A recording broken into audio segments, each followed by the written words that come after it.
Welcome.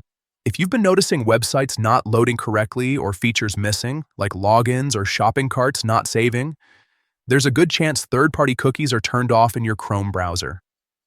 In this video, we'll walk through how to allow third-party cookies on Chrome step by step. Let's get started. First, open your Chrome browser. Once it's open, look toward the top right corner and tap the three dots icon. That opens the main menu where all the key settings live.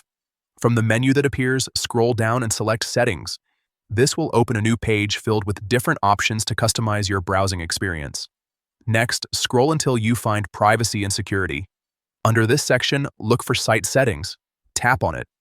This is where you can control how websites interact with your browser, including permissions for things like pop-ups, ads, and cookies. Once you're inside Site Settings, scroll down to find Third-Party Cookies. Tap on it. You'll see several choices here.